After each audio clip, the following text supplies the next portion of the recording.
ಕಾರ್ಯಕ್ರಮದಲ್ಲಿ ಮಂಡ್ಯದ ಬೆಂಬಲಿಗರು ಭಾಗಿಯಾಗಿದ್ದಾರೆ. ಈ ಸಭೆಯನ್ನು ಉದ್ದೇಶಿಸಿ ಮಾತನಾಡಬೇಕು ಅಂತೇಳಿ ನಾನು ವಿನಂತಿಯನ್ನ ಮಾಡ್ತೇನೆ.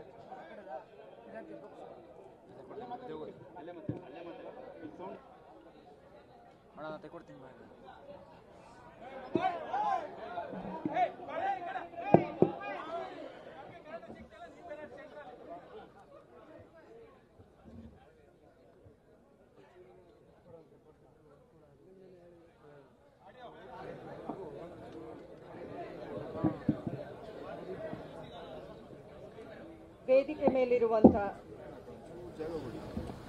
ಗೌರವಾನ್ವಿತ ಮಾಜಿ ಮುಖ್ಯಮಂತ್ರಿಗಳು ಸನ್ಮಾನ್ಯ ಶ್ರೀ ಯಡಿಯೂರಪ್ಪನವರೇ, ಭಾರತೀಯ ಜನತಾ ಪಕ್ಷ ರಾಜ್ಯಾಧ್ಯಕ್ಷರು ಶ್ರೀ ವಿಜೇಂದ್ರರವರೇ, ವಿರೋಧ ಪಕ್ಷದ ನಾಯಕರು ಶ್ರೀ ಆರ್ ಅಶೋಕ್ ಅವರೇ, ಮಾಜಿ ಮುಖ್ಯಮಂತ್ರಿಗಳು ಸದಾ ಮನಸ್ವಿ ಹೆಗಡೆ ಅಣಬೆ ಮೌಲ್ಯವರ್ಧನೆ ಮಾಡಿ 50% ಲಾಭ ಗಳಿಸ್ತಿದ್ದಾರೆ. ನೀವು ಕೂಡ ಅವರಿಂದ ಕಲಿಬೇಕಾ? ಅವ್ರ ಜೊತೆ ವಿಡಿಯೋ ಕಾಲ್ನಲ್ಲಿ ಮಾತಾಡಬೇಕಾ? ಈಗಲೇ ಫ್ರೀಡಮ್ ಆಪ್ ಡೌನ್ಲೋಡ್ ಮಾಡಿ. ಆನಂದ್ ಗೌಡ್ರೆ, ಸಿಟಿ ರವಿ ಅವರೇ, ಮಂಡ್ಯ ಜಿಲ್ಲೆಯ ಮೊದಲ ಭಾರತೀಯ ಜನತಾ ಪಕ್ಷದ ಶಾಸಕರು, ಮಾಜಿ ಸಚಿವರು ನಾರಾಯಣಗೌಡ್ರೆ, ಜನಾರ್ದನ್ ರೆಡ್ಡಿ ಅವರೇ, ಶಿವರಾಮೇಗೌಡರವರೇ, ರಾಜೇಶ್ ಜಿ ಅವರೇ, ಮುನಿರತ್ನರವರೇ, ಮಂಡ್ಯ ಜಿಲ್ಲಾಧ್ಯಕ್ಷ ಡಾಕ್ಟರ್ ಇಂದ್ರೇಶ್ ಅವರೇ, ಮಂಡ್ಯ ಜಿಲ್ಲೆಯ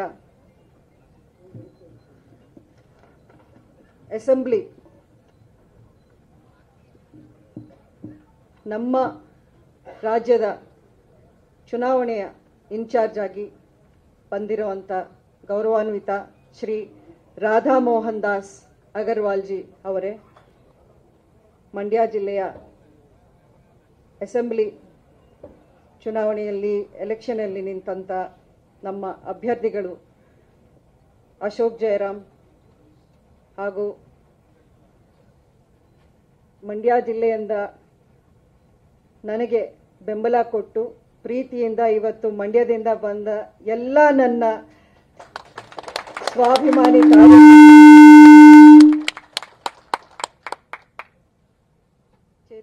ಚೇತನ್ ಗೌಡ ಹಾಗೂ ಎಲ್ಲ ಗಣ್ಯರಿಗೂ ಎಲ್ಲ ಸದಸ್ಯರಿಗೂ ನನ್ನ ಆತ್ಮೀಯ ನಮಸ್ಕಾರಗಳನ್ನು ಮೊದಲನೇದಾಗಿ ತಿಳಿಸೋಕೆ ಇಷ್ಟಪಡ್ತೀನಿ.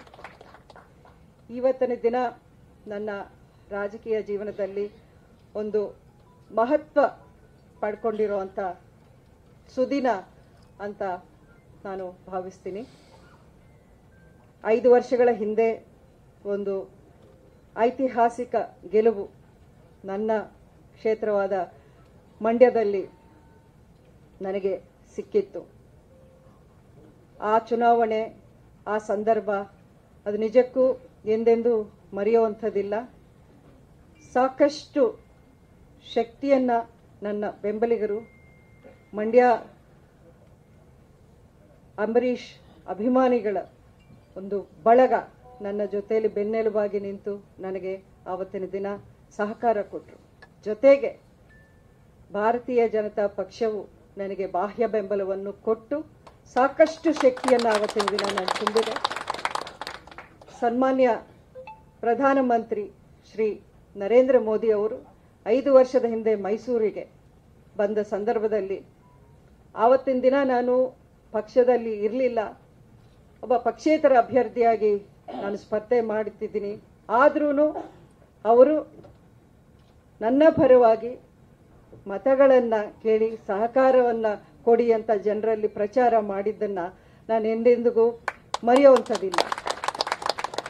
ಅಂಬರೀಷ್ ಅವ್ರಿಗೂ ಆವತ್ತಿನ ದಿನ ಅವ್ರು ಸಲ್ಲಿಸಿರುವಂಥ ಗೌರವ ಅವರ ಅಭಿಮಾನಿಗಳೆಲ್ಲರೂ ಇವತ್ತಿಗೂ ನೆನಪಿಟ್ಕೊಂಡಿದ್ದಾರೆ. ಅಷ್ಟೇ ಅಲ್ಲ, ಈ ಒಂದು 5 ವರ್ಷಗಳ ಪ್ರಯಾಣ ನಂದು ಪಾರ್ಲಿಮೆಂಟಲ್ಲಿ ನಾನು ಸಾಕಷ್ಟು ಕಲ್ತಿದ್ದೀನಿ, ಸಾಕಷ್ಟು ಅನುಭವ ನನಗೂ ಆಗಿದೆ. ಅಂಬರೀಷ್ ಅವರು 25 ವರ್ಷಗಳು ಕಾಂಗ್ರೆಸ್ ಪಕ್ಷದಲ್ಲಿ ಇದ್ದಂಥವರೇ. ಸೊ ನಾವು ಆ ಒಂದು ದೃಷ್ಟಿಕೋನದಿಂದಾನೇ ರಾಜಕೀಯವನ್ನ ದೂರದಿಂದ ನೋಡ್ಕೊಂಡು ಬಂದವರು. ಆದರೆ ನಾನು ಪಾರ್ಲಿಮೆಂಟ್ಗೆ ಬಂದ ನಂತರ ನನಗೆ ಸಾಕಷ್ಟು ಒಡನಾಟ ನನಗೆ ಮಾರ್ಗದರ್ಶನ. ಇವತ್ತು ಸದಾನಂದ ಗೌಡರು ನನ್ನ ಜೊತೆಲಿ ಪಕ್ಕದಲ್ಲಿ ಕೂತಿದ್ದಾರೆ. ಸಾಕಷ್ಟು ಮಾರ್ಗದರ್ಶನ ಹಿರಿಯರು ಭಾರತೀಯ ಜನತಾ ಪಕ್ಷದ ನಾಯಕರಿಂದ ನನಗೆ ಸಿಕ್ಕಿದೆ. ಅದೆಲ್ಲದಕ್ಕೂ ನಾನು ಇವತ್ತು ಧನ್ಯವಾದಗಳನ್ನು ನಾನು ಹೇಳಲೇಬೇಕು. ಯಾಕೆಂದ್ರೆ ಅದೇ ನನಗೆ ಒಂದು ಸ್ಫೂರ್ತಿ, ಒಂದು ಮಾರ್ಗದರ್ಶನವಾಗಿದೆ. ಮುಖ್ಯವಾಗಿ ಹೇಳಬೇಕು ಅಂದ್ರೆ ನನ್ನ ಇನ್ಸ್ಪಿರೇಷನ್ ಅಂತ ಹೇಳೋಕೆ ಇಷ್ಟಪಡ್ತೀನಿ. ನಮ್ಮ ದೇಶದ ಪ್ರಧಾನಮಂತ್ರಿ ಶ್ರೀ ನರೇಂದ್ರ ಮೋದಿ ಅವರು, ಅವರ ನಾಯಕತ್ವ, ಅವರ ಪರಿಕಲ್ಪನೆ, ಅವರ ಕನಸುಗಳೇನಿವೆ, ಒಂದೊಂದು ನಿಜಕ್ಕೂ ಒಂದೊಂದು ದಿನ ಅವರ ಒಂದು ಭಾಷಣ ನಾನು ಪಾರ್ಲಿಮೆಂಟಲ್ಲಿ ಕೇಳಿದಾಗ ಒಂದು ಹೊಸ ಸ್ಫೂರ್ತಿ, ಹೊಸ ಒಂದು ತಿಳುವಳಿಕೆ ನನಗೆ ಸಿಕ್ದಂಗಾಯ್ತು. ಇವೆಲ್ಲ ಈ 5 ವರ್ಷಗಳು ಹಂತವಾಗಿ ನಾನು ನೋಡ್ಕೊಂಡು ಬಂದಾಗ ಭಾರತೀಯ ಜನತಾ ಪಕ್ಷ ಸೇರುವುದೇ ಉತ್ತಮ ಒಂದು ನನ್ನ ಆಯ್ಕೆ ಆಗಿರುತ್ತೆ ಅಂತ ನನಗೆ ಅನಿಸಿತ್ತು. ಹಾಗೇನೆ ಇಲ್ಲಿ ನಮ್ಮ ರಾಜ್ಯದಲ್ಲಿ ಬಂದಾಗ ಸನ್ಮಾನ್ಯ ಶ್ರೀ ಯಡಿಯೂರಪ್ಪನವರು ರಾಜ್ಯದ ಮುಖ್ಯಮಂತ್ರಿಗಳಾಗಿದ್ದಾಗ ನನಗೆ ಸಾಕಷ್ಟು ಸಹಕಾರವನ್ನು ಕೊಟ್ಟರು. ನಾನು ಅವರು ಮುಖ್ಯಮಂತ್ರಿಯಾಗಿ ಚಾರ್ಜ್ ತಗೊಂಡ ನೆಕ್ಸ್ಟ್ ಡೇನೆ ಅವರು ಡೆಲ್ಲಿಯಲ್ಲಿ ಒಂದು ಸಭೆಯನ್ನು ಕರೆದಾಗ ಫಸ್ಟ್ ಕರೆದು ಕೇಳಿದ್ರು, ನಿಮ್ಮ ಜಿಲ್ಲೆಯಲ್ಲಿ ಏನು ಸಮಸ್ಯೆ ಇದೆ ಹೇಳಿ, ನಾನೆಲ್ಲ ಮಾಡಿಕೊಡ್ತೀನಿ ಅಂತ. ನಾನು ನನ್ನ ಜಿಲ್ಲೆಯ ಮೈಶುಗರ್ ಕಾರ್ಖಾನೆ ಒಂದು, ನೀವು ಅದನ್ನು ಏನಾದರೂ ಮಾಡಿ ನೀವು ಓಪನ್ ಮಾಡಿಸ್ಲೇಬೇಕು, ಎಷ್ಟೋ ವರ್ಷಗಳಿಂದ ಸ್ಥಗಿತಗೊಂಡಿತ್ತು ಅಂತ ಹೇಳಿದಾಗ ಅವರು ಒಂದು ದೃಢ ನಿರ್ಧಾರವನ್ನು ತಗೊಂಡು ಅಧಿಕಾರಿಗಳನ್ನು ಕರೆದು ಸಾಕಷ್ಟು ಸಭೆಗಳನ್ನು ಮಾಡಿ ಅದಕ್ಕೆ ಪೂರಕವಾಗಿ ಒಂದಷ್ಟು ಕ್ರಮಗಳನ್ನು ಅವರು ತಗೊಂಡ್ರು. ಆನಂತರ ಶ್ರೀ ಬೊಮ್ಮಾಯಿ ಅವರು ಬಂದು ಅದಕ್ಕೆ 50 ಕೋಟಿ ಅನುದಾನವನ್ನು ಕೊಟ್ಟು ಎಷ್ಟೋ ದಶಕಗಳಿಂದ ಬಂದಾಗಿದ್ದ ಮೈಶುಗರ್ ಕಾರ್ಖಾನೆಯನ್ನ ಅವರು ತೆರೆಯುವಂತ ಒಂದು ಕೆಲಸವನ್ನ ಮಾಡಿದ್ರು. ಇವತ್ತಿನ ದಿನ ಯಾರೇ ಬಂದು ಅದಕ್ಕೆ ಬೇರೆ ಬೇರೆ ಅವರು ಅದಕ್ಕೆ ಕ್ರೆಡಿಟ್ನ ತಗೊಳ್ಳುವಂತ ಉದ್ಘಾಟನೆ ಆದ್ಮೇಲೆ ಮತ್ತೆ ಪುನರುದ್ಘಾಟನೆನ ಮಾಡ್ತಾ ಇದ್ದಾರೆ ಇವತ್ತು ನಮ್ಮ ಜಿಲ್ಲೆಯಲ್ಲಿ. ಇದಕ್ಕೆ ಆನ್ಸರು ಜನನೇ ಕೊಡಬೇಕಾಗತ್ತೆ. ಯಾಕೆಂದ್ರೆ ನಮ್ಮ ಅವಧಿಯಲ್ಲಿ ಅಥವಾ ಬಿಜೆಪಿ ಸರ್ಕಾರ ಇಲ್ಲಿ ಮಂಡ್ಯ ಜಿಲ್ಲೆಗೆ ಕೊಟ್ಟಿರುವಂತ ಕೊಡುಗೆ ಏನಿದೆ ಅದು ಬಿಜೆಪಿ ಪಕ್ಷಕ್ಕೆ ಸೇರಬೇಕೇ ಹೊರತು ಅದು ಬೇರೆ ಬೇರೆ ಅವರು ಬಂದು ಈಗ ಕ್ಲೇಮ್ ಮಾಡ್ತಿರೋದು ನಿಜಕ್ಕೂ ಸರಿ ಇಲ್ಲ ಅಂತ ನನ್ನ ಅನಿಸಿಕೆ. ಅಷ್ಟೇ ಅಲ್ಲ,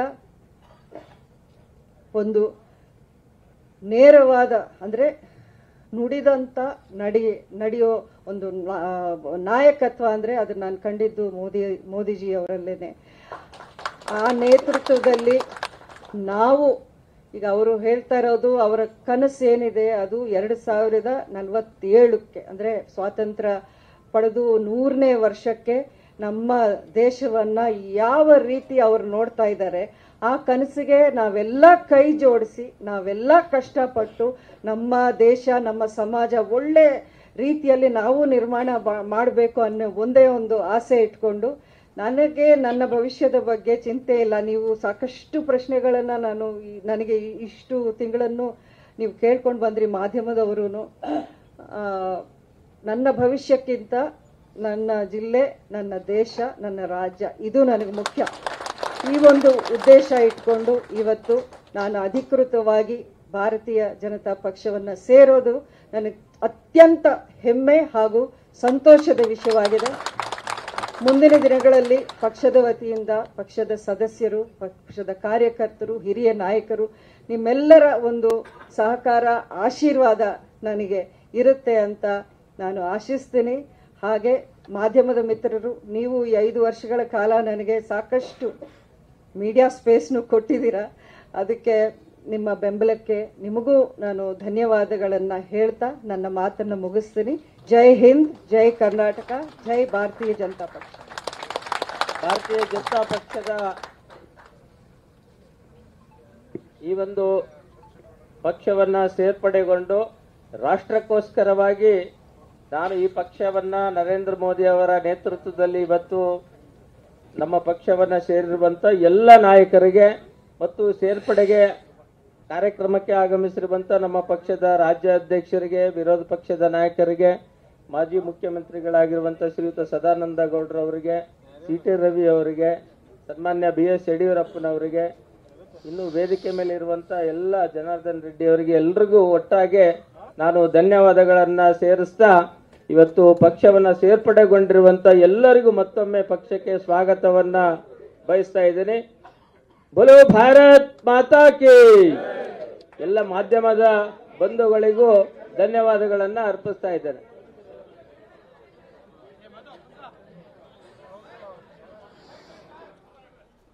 ಬಿಜೆಪಿ ಪಕ್ಷದ ಕಚೇರಿಯಲ್ಲಿ ಈಗ ಸುಮಲತಾ ಅಧಿಕೃತವಾಗಿ ಬಿಜೆಪಿಗೆ ಸೇರ್ಪಡೆಯಾಗಿದ್ದಾರೆ.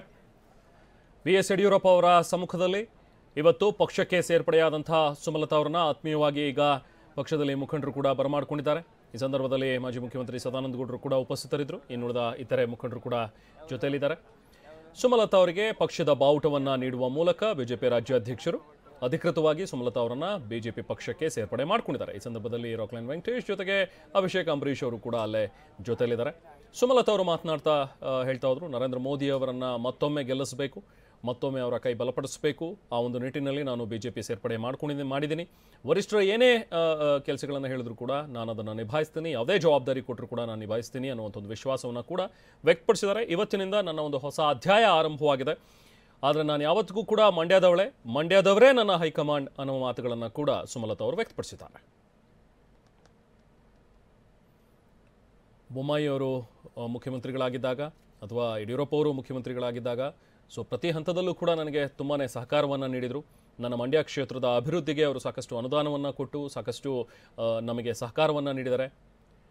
ಹಾಗಾಗಿ ನಾನು ಅದೆಲ್ಲವನ್ನು ಕೂಡ ಸ್ಮರಿಸ್ತಾ ಇವತ್ತು ಬಿಜೆಪಿ ಪಕ್ಷಕ್ಕೆ ಸೇರ್ಪಡೆಯಾಗಿದ್ದೀನಿ ಅನ್ನುವಂಥ ಒಂದು ಮಾತುಗಳನ್ನು ಸುಮಲತಾ ಅವರು ಹೇಳಿದ್ದಾರೆ.